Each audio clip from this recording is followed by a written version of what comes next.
that entitlement too is just it's a perception, and this is where we're going to kind of spin it into Neymar and I use it sometimes. I try to catch myself, especially in the times we live in when we say the media, because it just has that icky sort of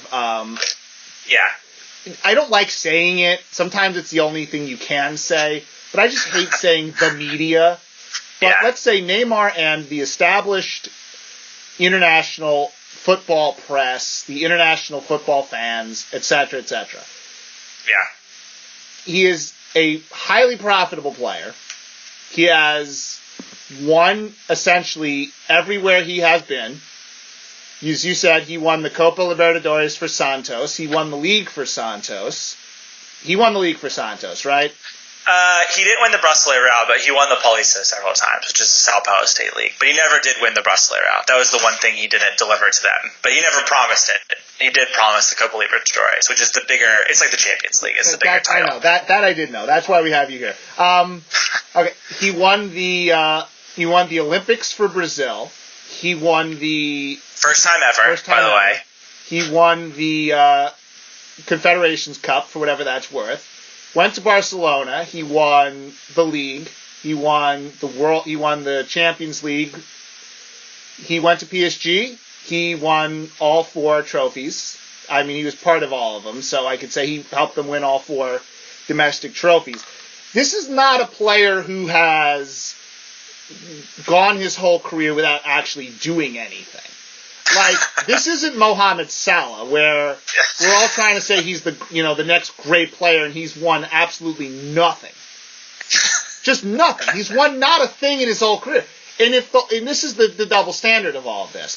If the whole point of doing this, according to establishment, soccer people, is to win, there are very few people who have won more than Neymar. Yeah. I mean, Messi hasn't even really won anything for his national team. Ronaldo won the European Championship on what was essentially a fluke. Yeah. He wasn't even on the field when they won. So, if the argument can't be Neymar doesn't win. Neymar is a winner. He's been his whole career. And that's not me being subjective. That's just statistical. Yeah. His trophy per season ratio is like obscene.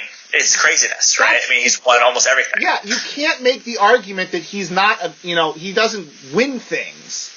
Just because he didn't win, just because he didn't give PSG the Champions League in the first year when he was hurt for the last game of the Champions League, all of a sudden now he can't win things? All of a sudden now he's a detriment to his team? You see, this is all the things that to me are the bias part. This is where I think the bias comes in. Which is, I've never, and maybe you can correct me, but I don't ever hear his teammates say bad words about him. No, it's never, because it's never happened. Not after no one's ever done it. Not after they leave. Not before they get there. This is a guy that generally is liked by 99% of the people he's around every single day, his teammates. Does that not count for anything? It should count for something, because, very easily you can have a player, let's say a Paulinho. Like, at this point, what does Paulinho have to lose? Yeah. I mean, you like the guy, but right now he's back in China collecting a paycheck. Yeah. What would stop Paulinho from going, oh yeah, Neymar's a dick? Yeah. All that stuff about him, Neymar's a dick. He's never going to be on the national, he's never going to play in a World Cup again. I doubt he's going to be ever in a World Cup again. Or a David Luiz. Like, what does David Luiz have to lose at this point? I know I'm picking on your guys, but for that matter, what does Messi have to lose? Let's say, what does Yuri Berchish have to lose? Yeah. He's not going back to PSG. He's never playing in the Champions League again. He's going to make his money at Atletico Bilbao or wherever he is, and he's going to live out the rest of his life, and he's going to have a comfortable life. He can go and say, hey, you know what? That year I was around Neymar, he was a total asshole.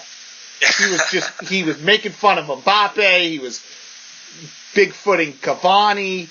The coach couldn't handle him. There's nothing stopping anyone from doing that, and they don't. Yeah.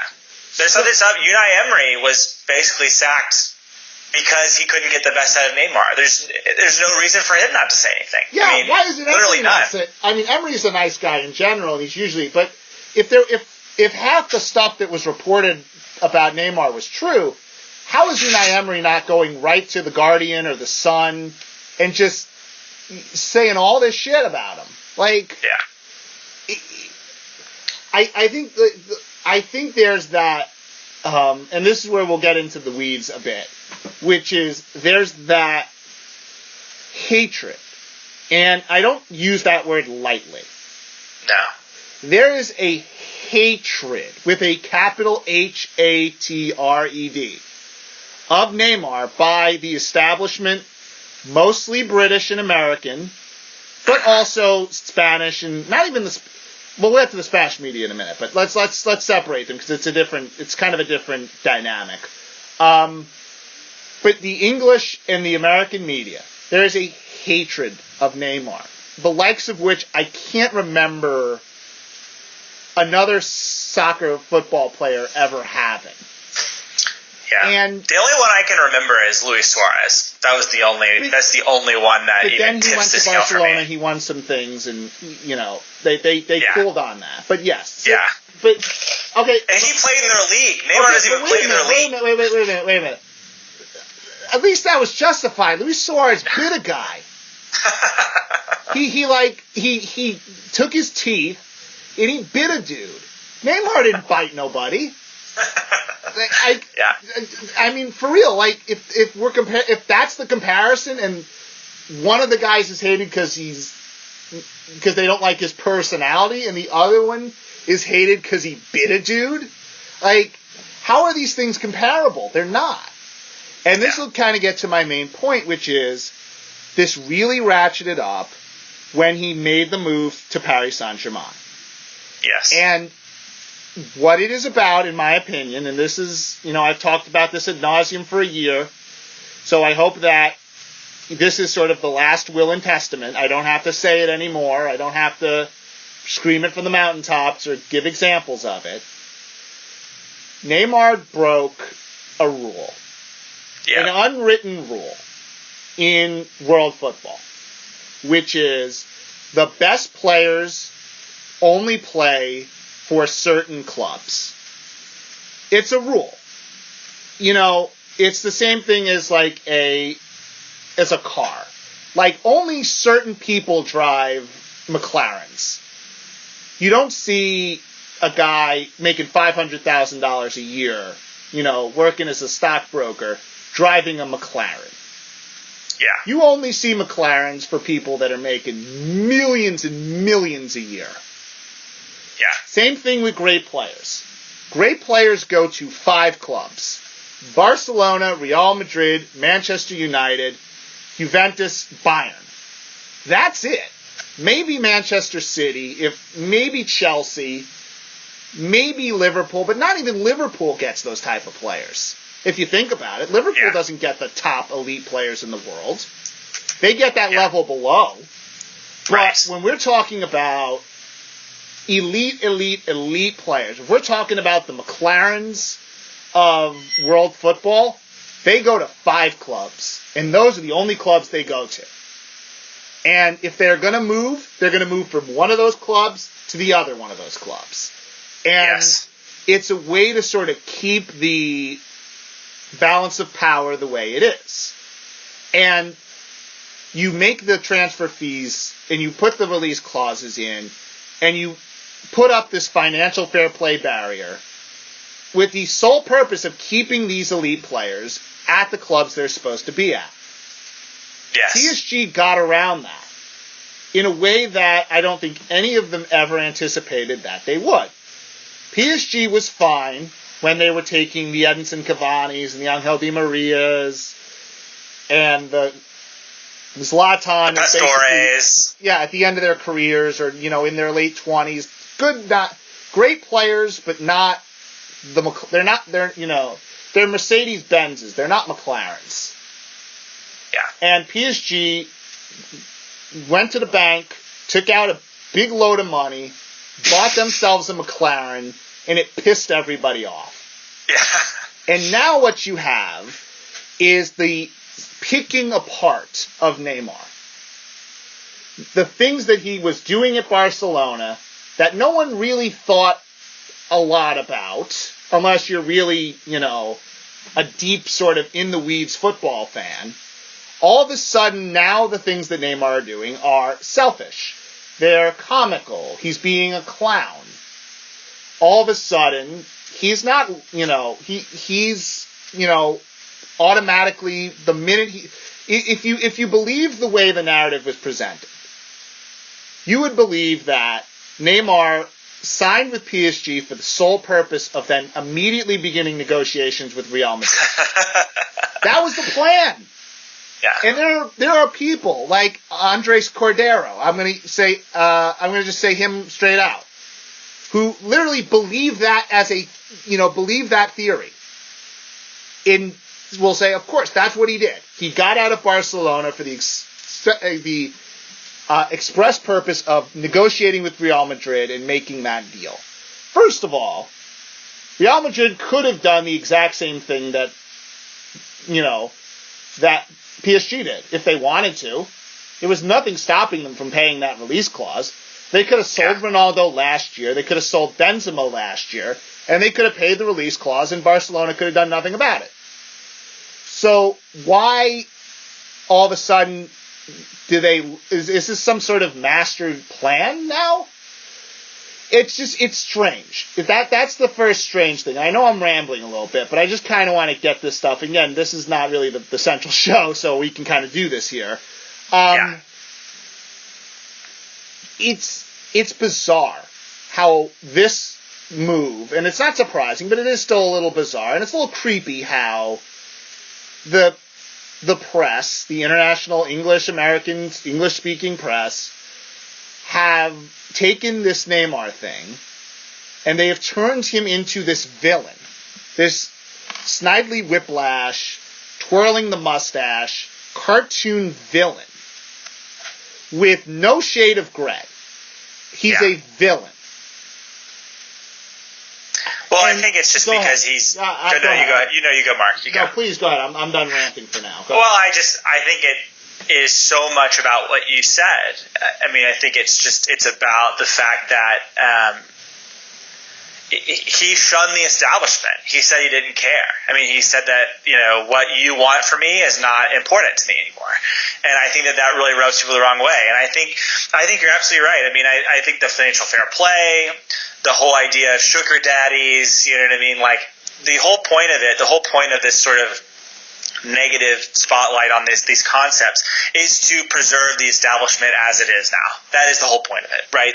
You cannot convince me there's any other objective behind that kind of thing. And you can hear it when Barcelona presidents talk about how they're competing against sovereign wealth funds now and all. I mean, it's just ridiculous, right? I mean, as if Barcelona isn't a mega business also. You know what I mean? Like, it's obscene. And I think I think the other piece of this is, besides the fact that he sort of shunned Barcelona, and by the way, Neymar was rainbowing people and taking the mickey out of them at Barcelona. It was happening. Like, go back and watch the tapes. He did it in the Champions League for Barcelona. He did it, in the league against the lower teams. Just because he does it in France now doesn't mean that, he's just like taking advantage of a lesser league. He did it against supposed good teams too when he was in Spain. Yeah, so don't matter in this argument. Yeah. They don't matter. Yeah. Do not believe your eyes. Believe what we tell you. Yeah, exactly. But I think the one thing that is not talked about with Neymar is that I think he is sort of leading the charge, and it's a trend that's been happening over the first 10 years, but I think Neymar is overt about it, and that is sort of the NBA-ification of European football. In the United States, the NBA, I think, is slowly taking the mantle of the country's most popular league from the NFL. And I think the forefront of this movement of the NBA is the way that the league has emphasized brands of individual players versus the brands of the teams. And I took some quotes from the New York Times that talk about this concept that I thought were really interesting. First of all, basketball is less of a militaristic pageant, more of an intimate stage show. There is no mistaking who the stars are. Performers show as much skin as uniform, and their faces are instantly recognizable. The NBA's logo has a person on it, and the image is fitting. It is a league of players, athletic and out front. That is where the NBA puts its public relations focus. So let's consider that for a second. The NBA is becoming more and more of an international league. And last year, the NBA had a game at the O2 Arena in London, and it was basically a who's who of the Premier League that showed up to this. Kevin De Bruyne, Eden Hazard, Thibaut Courtois, Raheem Sterling, Toby Alderweireld, Olivier Giroud, the list goes on and on. All the best players in the Premier League were at this game. Neymar has stated he's a big fan of Kyrie Irving, and vice versa. Neymar watches the NBA. Antoine Griezmann watches the NBA. It's just, there is a definite connection between these two leagues.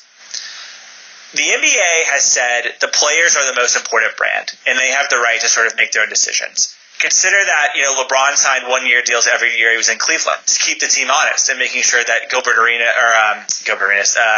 owner, whatever his name is, was going to continue to invest. Dan Gilbert was going to continue to invest in the team and make them competitive. That was the whole reason he would sign 1-year deals. He had all the power in that relationship. European football is becoming more and more like the NBA. The players want to be in control of their own destiny. And who is more intent on this than Neymar? Nobody. He is the one that is leading the charge. He's the one that is shameless about it, quote unquote. He walked away from the creme de la creme of European football, Barcelona, because he felt like he could not make it any bigger than he already had, because Messi would always overshadow him. Consider the fact that Neymar scored 2 goals and had the assists in the last 10 minutes that led them to their magical 6-1 comeback against PSG in the Champions League in Neymar's last season there. Consider that the next day on the front page of the Catalan papers, Messi was on the cover. Consider that against Juventus when Barcelona lost 4-0 and it was just over for them, Neymar was on the cover of the Catalan papers because he was being blamed for the fact that he was, quote, responsible, even though he was the only one trying to actually do stuff, basically. He realized that he could not get he could not achieve a level greater than what he had achieved at Barcelona. So he chose to move to Real Madrid, to PSG. Freudian slip. For some reason, yeah, exactly. For some reason, that's just unacceptable. People can't handle it. He is a symbol of the way the game is going.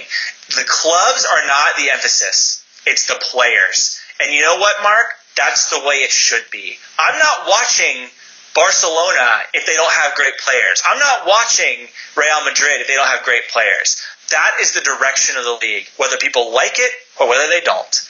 And Neymar is at the very forefront of it. He's saying that ultimately we are the drivers of value for this product, and we should be the faces of it. And fucking good for him, honestly. But some people don't want that. They don't like that. It's against their values. It just is. No, and we'll talk that too. But it's also and this is where I feel like people don't understand Neymar and PSG's relationship. This is not about a player and a team. This is about two essentially it's a corporate merger. That's really what it is. It's a corporate merger. And PSG, if you look at social media, and social media is not the end-all be-all, but it's a good indicator. Neymar, before the move, had more Instagram followers, Twitter followers, Facebook whatevers than PSG. So, and I'll readily admit this, PSG have been a growing brand for the last 6 years. But no matter how much they grew, they would never be at Neymar, Messi, Ronaldo levels. And quite frankly, Ronaldo is bigger than Juventus. Messi is bigger than Barcelona, and Ronaldo is bigger than Juventus. So, in this situation, PSG understand that they need stars. They need people watching their product. They need people buying jerseys. They need people coming to the stadium. They need to expand into the international markets. Neymar is the perfect guy for that. And Kylian Mbappe will be that way too. So they'll have 2 of them. What's better than 1 elite world star? 2 elite world stars. And yes, that'll cause friction in certain aspects with the people that aren't in the locker room, but they really don't count in this instance. So it's interesting that people don't understand that. And when they talk about, oh, well, Neymar's not invested in the team. He's not, a team player. He's not a guy that shows up every day and works hard. And I don't believe that. I just believe that he's not the type of player to genuinely show affection for a club. Like, it's not in his personality to sort of, fawn over the club that he's on. Like, he's not Edinson Cavani in that way. Like, Edinson Cavani shows his emotions on his sleeve in that, in that outward sort of way. And Neymar's not like that. He's more subtle about it. You can tell if you know him well enough. But he's a guy who is very much not going to do the things that other players do to ingratiate themselves to the fans. There's a distance there. And that's where I think the friction happens with him and the PSG fans, where it's like, they don't think he's committed to PSG. Here's the thing about that. Every time he gets on the field for Paris Saint-Germain, he plays hard. He shows up. He works hard. Does he play defense all the time? No. But quite frankly, I don't want Neymar wasting his energy playing defense. That's Premier League backwards thinking Stevie Nicol 1984 bullshit. That's not 2018. I don't want Neymar playing defense. We have other people that can play defense. Neymar should stay at midfield, get the ball, and run at people. That's what I want him to do, because that's what he does best. So, with that being said, he's not the type of player that's going to go every day and be like, oh, I love the shirt, I love the fans, oh, I want to be here forever, oh. He's not that guy. He's a businessman. And businessmen always keep their options open. Yes. And I am sure that some of his 98 representatives have had communications with Real Madrid. I'm sure of that. That's not disputable. I'm sure they've had communications with Bayern Munich and Juventus too. Yeah. And Chelsea, all these clubs. Absolutely. Because as a businessman, you keep your options open. And if you're Neymar, you always keep your options open. You're always looking for a way to maximize yourself as an athlete and as a brand. And people don't like that. I think it's too in their face. They're willing to accept it as long as it's not shoved into their face that that's the way it is. But with Neymar, there is no pretense. His relationship with PSG is a business relationship. And that's why Nasser has to fly to Brazil to go be at Neymar's, whatever it is, his foundation academy or whatever. Like, you would never see Bartomeu or Florentino Perez do that, because that's not the relationship they have with their players. The relationship they have with their players is, you gonna do what I say, boy. That's the relationship they have with their players. Yes. And it's not about, a mutual relationship. Nasser and Neymar are mutual business partners, and they act that way, and they treat each other that way. Nasser treats Neymar as an equal to him, not to Antero Henrique, not to the coach. Neymar is Nasser's equal. They are business partners. I cannot stress that enough. You may not like that relationship. You may think that that's bad for the game. But, sorry, that's where it's going. And it's going to be more that way as we go along. There are going to be more players that do it. There are going to be more players that want that sort of control, that want that sort of attitude. And you're going to have to learn to make that work. They want the 1-year deal that like LeBron had. They want the control, where they go, what they do, what their trajectory is on their career. I mean, at this point, LeBron James is basically the general manager of the Los Angeles Lakers. Yes. He was the general manager of the Cavaliers. Yeah. Like, he put up with Pat Riley in Miami for the sake of winning a championship. He put up with that. But once he had the 2 rings, he's like, I'm getting the fuck out of here. I'm going to go run my own thing. Yeah. And right now, that's how it is. LeBron James essentially is in on every single business decision the Lakers make. And that's just the way it's going for the absolute elite players. There's just no doubt about that. And look at La Decision by Griezmann. Yeah. The cracks are starting to appear, and everyone slated him for it. But what I said to people after that happened, we're going to see more of this before we see less of it. Yeah, and it comes down to how you cover it. Now we get into the bias part, as we've kind of went around here. Yeah. You don't have, and this is again, for all time, this is my opinion on it. You do not have to like Neymar. There's nothing about liking Neymar that you have to, there's nothing in the football manual that says that you have to like him. You can dislike him as a player. You can't doubt his skill. You can't doubt his effectiveness. You can't doubt his success. But you can dislike him as a player. That's your prerogative. The issue comes when analysts and journalists use that, take that dislike and attempt to make deceptively neutral points, or points that are meant to be deceptive, in that they seem like neutral commentary when they're really not. Yes. That's the problem. For example, when you talk about Neymar and you talk about his diving or his flopping or his embellishing, you don't have to like that. But it says nothing about his effectiveness as a player.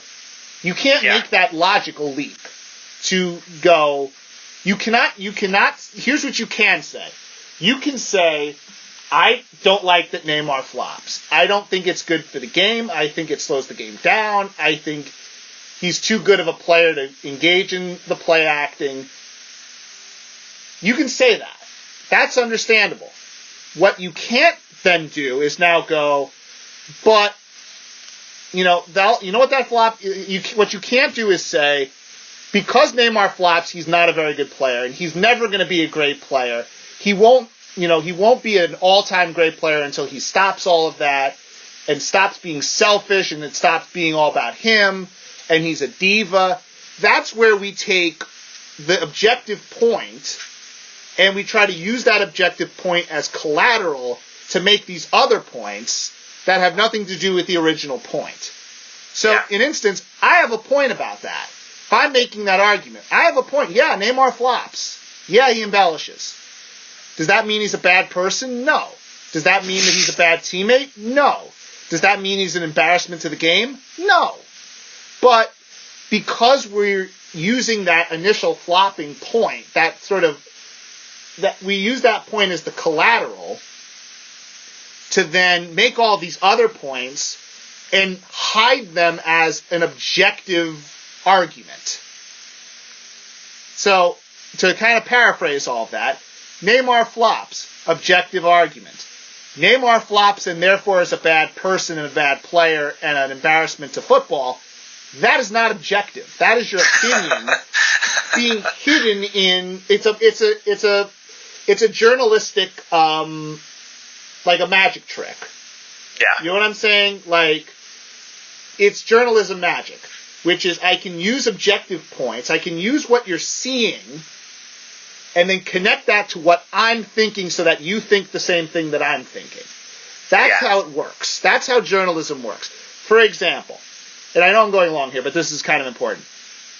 If you ever go to CNN or Fox News, the website, look at the pictures that they use for Donald Trump. Look at the ones CNN uses, and then look at the ones Fox News uses. You can tell, essentially, what they're trying to convey via the picture. If that makes sense. Fox News, you'll see usually the president smiling, he's standing up straight, he's has that look on his face like he's satisfied and happy with the world. And then you look at CNN or MSNBC, more MSNBC, but you'll see him like slumped over, his mouth is open, he's got that exasperated look on his face. You are connecting the visual to what you're using as a journalist. You're using the visual to tell your audience to think a certain way or to be in a certain mood. And then you can use the objective facts you have, twist them into what you want them to think or what you want them to say. This is not exclusive to left or right or Republican or Democrat. This is how journalism works. It's how persuasion works. And when it comes to Neymar, look at the pictures they use. Look at the pictures ESPN FC uses. Look at the pictures Bleacher Report uses. Tell me that they're flattering. Yeah. Tell me that they're using pictures of him. They have either him crying or him in pain or him on the floor. It's visual. It's attaching the visual, which is, I look at that picture of Neymar and I think negative. And then I'm giving you a negative opinion about him on top of that, based on the image that I'm seeing. Yes. So that to me is, it's not entertainment. It's not, you're not in entertainment. That's not the idea of it. The idea of it is, we want people to feel a certain way about this player, because when they do, we get more clicks, we get more likes, we make more money. And it's how it's worked for so many years and everything. It's not exclusive to anybody. This is how a lot of that media works. It's allowed a lot of that journalism works. It's spawns back to the yellow journalism of the turn of the 20th century, when we were trying to get people to, want to go into the Spanish-American War. It's the same thing. It's been around for hundreds of years. And I agree. With Neymar specifically, just to wrap this up, because I know I'm talking a lot, I want to get you in on this. Here's a player who, all of a sudden, since he has moved from Barcelona to Paris Saint-Germain, is treated differently by this press, by these pundits. In a way, almost, the emotion you're supposed to have is that this guy is a clown. He's not to be taken seriously. He's falling from grace. He was this once great prospect, once great player that chose money over loyalty, and now look at what he's got. He's got nothing. He's in a lesser league for a lesser team. He's getting hurt.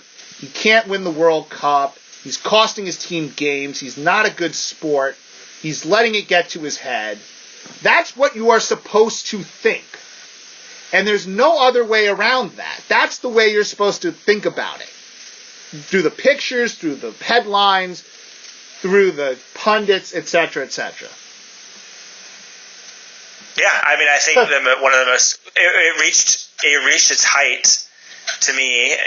The moment that I was like, this has gone just way too far, was when France played against Uruguay. I don't know if you remember that match, but Mbappe had, to me, one of the most egregious dives I've probably ever seen. I mean, he was not touched. I mean, not even close to being touched. And he went down, and Gary Lineker, a very influential British journalist, tweeted out, Mbappe going down, a bit shameful. That's how he says it, a bit shameful. Wonder where he learned that from. So Neymar isn't even on the pitch. Yeah. Neymar isn't even involved. You know what I mean? Oh, and by the way, also, apparently Neymar and Mbappe hate each other. So which one is it, right? Yeah, you know what I mean? Like, it can't be both, right? We'll so, yeah. And, but I think... I think there's probably no better example, to be honest, than the treatment of Neymar versus the treatment of Mbappe at the World Cup. Mbappe is treated as though he is just like the son of God, basically after this tournament. He plays for the same club as Neymar. He scored less goals than Neymar. He had less assists than Neymar. He was less influential than Neymar on the same team. He played more games than Neymar. Yeah, he played more games than Neymar, playing in the same lesser league for the same lesser club. The difference is Mbappe didn't shun Barcelona to get there. He quote unquote stepped up, right? You know what I mean? And that's the difference. The difference is that Mbappe is sort of seen as sort of this happy-go-lucky guy, whereas Neymar is seen as a more cynical guy, right? And it's that. But where does that come from? When you ask people, what do you hate about Neymar? What is it about him that just like bugs you?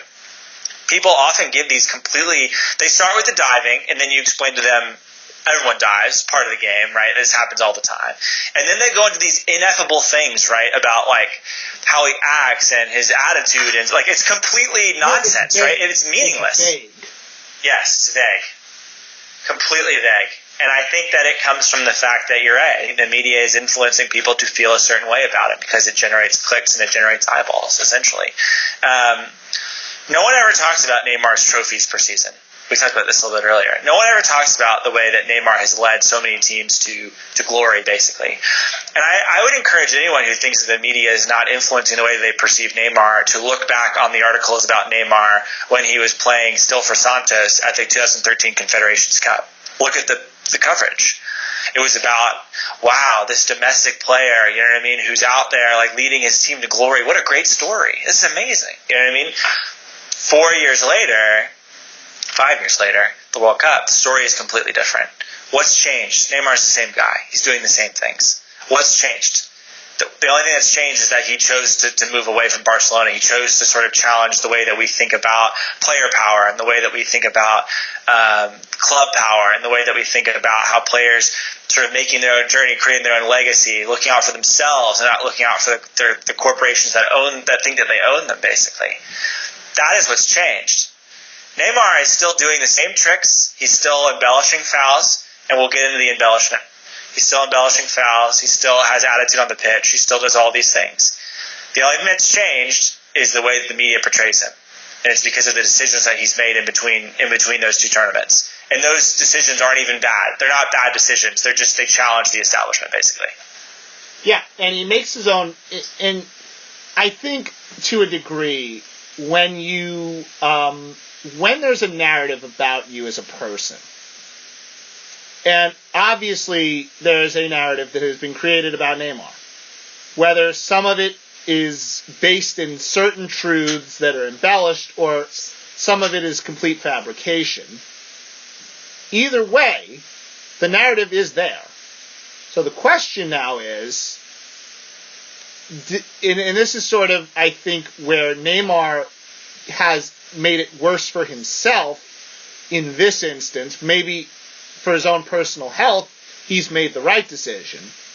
But rather than sort of adjust the way he acts to sort of please people and get positive press, he's just doing what he wants anyway. And again, whether that's good PR or not, and there's been some doozies this year. One of the doozies was PSG, I think they were playing Marseille or something. No, they were playing Monaco in the Coupe de la Ligue final. And Neymar posts an Instagram story. I'm not sure why the news media is looking at Instagram for their news. There's a game going on. They should be watching the game. But here's him. Here's Neymar. He has the game in the background, and he's playing poker on his computer. Now, for the record, Neymar has become, would we call him one of the better poker players in Brazil? I think that's probably fair. He's a very good poker player. Because he's good at everything. But yes, I think he played in a tournament recently, and he finished sixth. This is a guy that loves poker. Whatever. Yeah. We like a lot of things. He likes poker. But I played Battlefield on the weekends, but no one wants to report on that. But here's the thing about that, though. For the next 2 days, all I'm hearing from people who I genuinely have a respect for their opinions is Neymar shouldn't have done that. Neymar's not loyal to the team. He's not focused on the game. He just cares about his poker. His team's in a big cup final. and all he cares about is his online poker. Literally, I heard this. This was a thing that people tried to pull and like say this is an example of something. Like, I don't get that. And if that's the standard that Neymar is going to be held to, having to essentially sit in front of the television, watch the game intently without his phone, without his laptop or whatever. Actually, I think I even remember this. It might have been when they were up 3-0, I think, at the half. So it wasn't even a close game. That was a real thing that people thought was newsworthy. Was newsworthy. That was a real thing. Or and there's been more of them. This is a good one. When he was injured, he had a post on his Twitter where he's in a wheelchair and he's, and he quotes Stephen Hawking. And people went nuts over that. Yeah. Yes. Is it a little unself-aware? Yeah. But part of Neymar's flaw is that he's a bit unself-aware. I get that. That's okay. It is what it is. But to then take all of these things, and this is what I mean by taking kernels of truth and then creating narrative based on them, we'll connect all of these dots that may or may not be anything, and we'll create this identity based off of it. Neymar's playing poker during a game that he should be watching. He's not a team player. Yeah. Stuff like that. And that's where it just, to me, it goes beyond, here's an athlete we're criticizing. And just to add another, he's playing in the fives tournament that he set up. He gets dispossessed of the ball. He runs after the guy, knocks him down. Yeah, is that a little unself-aware? Probably. Should he probably be doing that? Probably not. But the guy's a ridiculously competitive person. That's just who he is. Michael Jordan would have done the same type of thing if a guy took the ball off of him in what was essentially which is essentially... friendly game? Yeah. Jordan would have done the same thing. Some, 13-year-old challenged Kobe Bryant to one-on-one and said he could beat him at Kobe Bryant's basketball camp. Kobe Bryant challenged him to a game of 21 and won 21-0. Yeah. And everyone was like, oh yeah, Kobe, he's got that killer mentality. Yes. That's the part of this. And it just goes to sort of, do you kind of agree with my kind of general point on this about just, why do you think, and just let me just add this too. I think it comes off, and I know people are going to get on me for saying this, it comes off as bullying.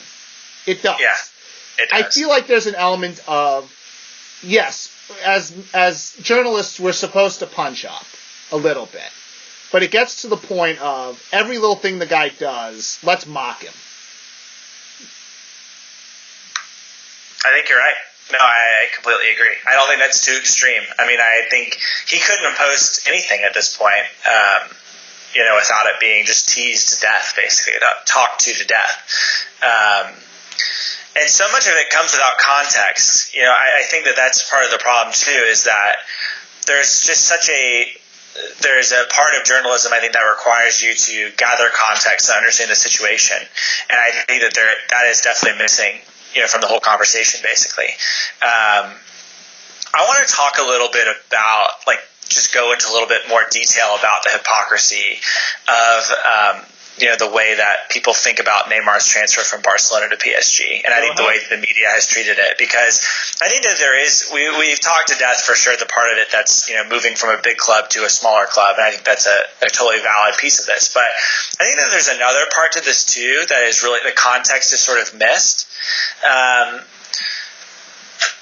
Neymar had, I think, two options after the end of the 2015 or 2016, 2017, or 2015. You got it. 2016, 2017 season.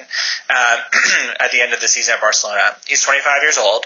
He only has a couple years left in his prime.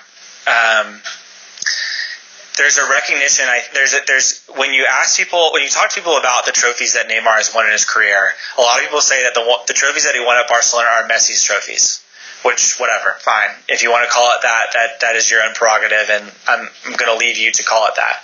So if you feel that way, if you really feel that way, the only way for Neymar to step up and become a global superstar is to be on his own team, to be able to be the best player on his own team, and to go out and sort of pursue his own greatness. So let's keep in mind that the working thesis is that the trophies that Neymar won at Barcelona were not his own trophies. So in order for him to win his own trophies, he has to leave, right? He has to go, right, Mark? I mean, like, I'm literally trying to make a logical argument out of what people say. I think that's accurate. Sounds logical to me. Yeah. If Neymar wants to leave Barcelona, his buyout clause is $175 million or $200 million, whatever it was. I'll just give you the number, just because I've written it down so many times. 222 million euros, and that was in the renegotiated contract that he signed in October of 2016. That Barcelona could have put that clause higher if they wanted to. And if that clause were, let's say, 100 million euros more, PSG would not have been able to trigger it. So, just context, but continue. Yes. So the buyout clause is 220 million. Neymar has decides at a certain point that summer that he wants to leave. Which clubs are even capable of paying 220 million?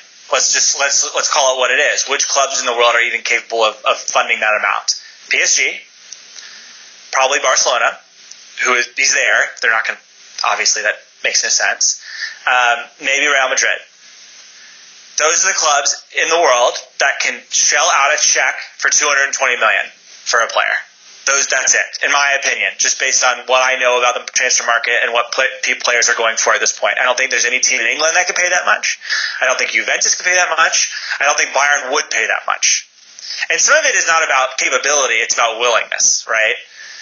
And the only two teams I think that would be able to and potentially be willing to were Real Madrid and PSG.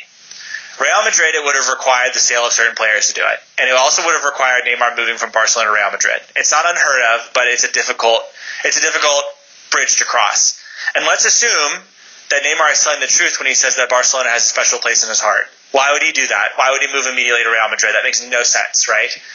The only club that had the funds and the capability and the willingness to pay for Neymar was PSG. That's the only one. So Neymar has two options at this point. He can stay at Barcelona and continue to win Messi's trophies continue to win trophies, but they're not his, they're Messi's trophies. And at the end of his career, people will say, oh, Neymar, like, wasn't he like the Robin to Messi? How could he ever be the best player? Or he can move to PSG and try to become his own person and win his own trophies. As a society, we want people to make their own luck, right? This is part of like this is like a fundamental human desire, right? Is we want players to go and be their own person and win their own trophies and like be the best player on their own team if they have the ability. Neymar did that. Like, he did what people want. You know, like he made the decision that he wanted to be his own person. Like, that is, to me, it's something that should be applauded, right? And yet it has been perverted into this like money grabbing personal branding exercise that he made this decision.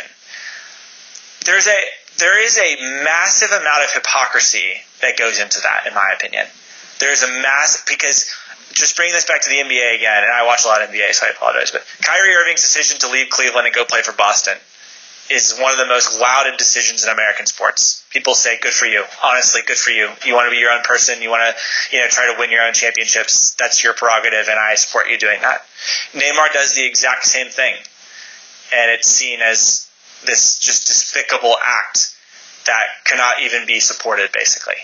I just don't understand that hypocrisy. I don't understand how anyone can look at Neymar's decision to move to PSG and say, wow, like, what a brave person, like, what a courageous guy to move out underneath the shadow of somebody else and basically forego guaranteed championships to try and win it in his own way. Okay, so here's what I'll say to that, to keep adding to NBA analogies. LeBron, in that case, I think, there's enough people that dislike him Because I think LeBron is a polarizing figure still. I don't think he's 100% loved. I think he's 80% loved. And there's a group of people that find him to be, that think of him in the same way that they think of Neymar. And I always believe this, for every great player, there's a Skip Bayless. For every great player, there's that one guy whose job is basically to, in a crowd of adoring fans, to stand there and go, boo, boo. That's just life. That's the life of a star. You have millions who love you. You have thousands who hate you. But those thousands that hate you are the most vocal, loud, obnoxious people in the world. That's just how that works. Lionel Messi is one of the few players who has escaped that fate in the last 25 years. Yes. Because it has been essentially the job of mass media and journalists and pundits, commentators, Ray Hudson, all those people, to make this guy into the star. And he's Jesus. He's football Jesus. You don't say bad things about football Jesus. And believe me, if you want to dig deep enough, there are a lot of things you can say about Lionel Messi as a person that aren't the most savory things. This is a guy who's essentially run the Argentinian national team like the mafia the last 10 years. He essentially banished Mario Icardi because he had sex with one of his friend's wives or something. Yes. That's how petty this guy can be. He's petty. He has held Barcelona up for money on multiple occasions. He has, I think, to a degree, contributed to the decline of the club in the sense that when he was part of an ensemble, they were the best team in the world. When he became the best undisputed player on the planet, they've won less championships. They're not as good a team. They're just not. Because the money you need to pay Messi is taking up what they could be paying other players. And Barcelona got very lucky that PSG triggered that release clause because it gave them the money to actually get Ousmane Dembele and Philippe Coutinho and sort of reinvent what they were trying to do, because Messi was taking up so much of the air that they couldn't really make the adjustments to the team. There's a lot of people at Barcelona that still say they haven't fixed their midfield. Yeah, years on. Yep. So it's not only about Neymar. It's about this love of Lionel Messi.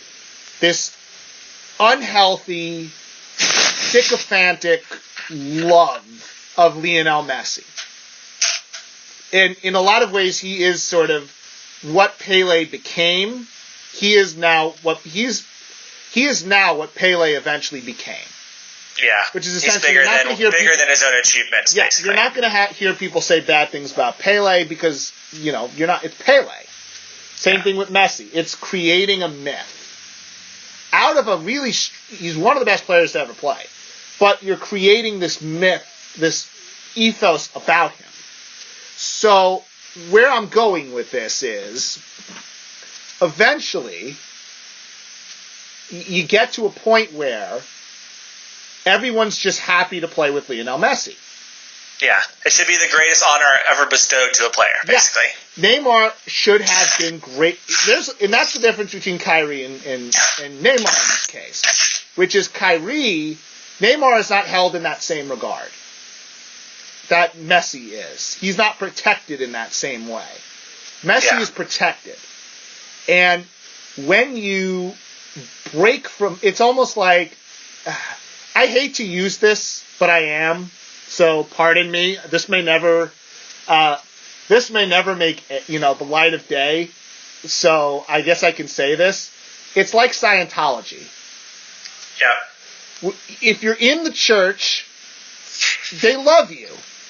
When you break away from the church, all of a sudden is this guy a pedophile running a illegal cocaine trafficking ring? Read this website to find out more. That's that's the mentality with Messi fans, which is, here's this greatness that you should just be happy to be a part of. Be a part of the cult. And when you break away from the cult and you make your own decision, and it's not a decision that they like, all of a sudden, Neymar is a snake.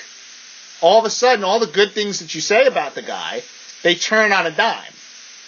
And if Neymar ever does move to Real Madrid, and I think he probably will, I state to you now that I will support that move. I will say thank you for what you've done for the club. You've raised the profile.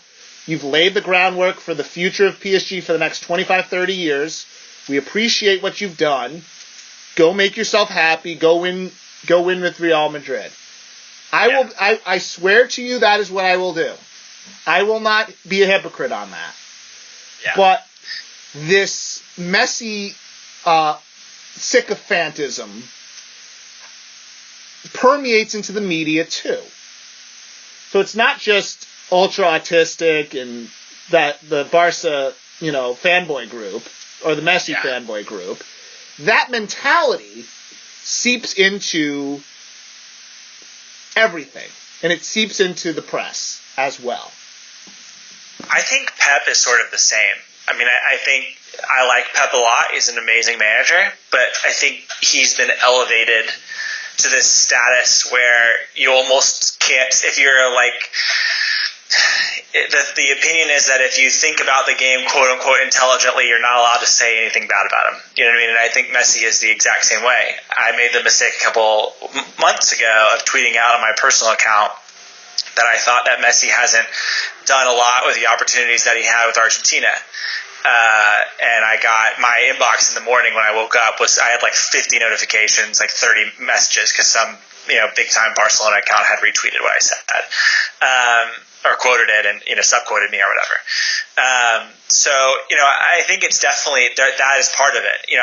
Messi has been raised to the level of God, and that if you are someone who can't play with him or won't play with him, I think the media takes this sort of edge in talking about you. And I think you look at the players, there's not many that have scorned Messi, that Messi has said that he can't play with them, or they have said that they can't play with Messi. There's not a lot of them, but there are a couple. Neymar's one of them. And Neymar, by the way, Neymar has never said that he can't play with Messi. He's just said that he'd prefer to be the best in his own team. And that's not even the same as what I'm about to say. Yeah. Yaya Toure, Samuel Eto'o, and Zlatan Ibrahimovic are the three players that I think have been most vocal about their unwillingness to play either for Pep or for Messi. And those players, I think, have been treated in a very similar way as Neymar by the media. That they are ungrateful, that they are out for themselves, that they are selfish, that they think of themselves first. And I think it's part of it. It's part of the narrative, right? Messi is this unselfish guy who's, just a genius, and, if you have the opportunity to play with him, you should just, give up everything else, give up your own personal ambitions just to make that happen. And I just don't think that Neymar was willing to do it. And I think it really rubbed people the wrong way.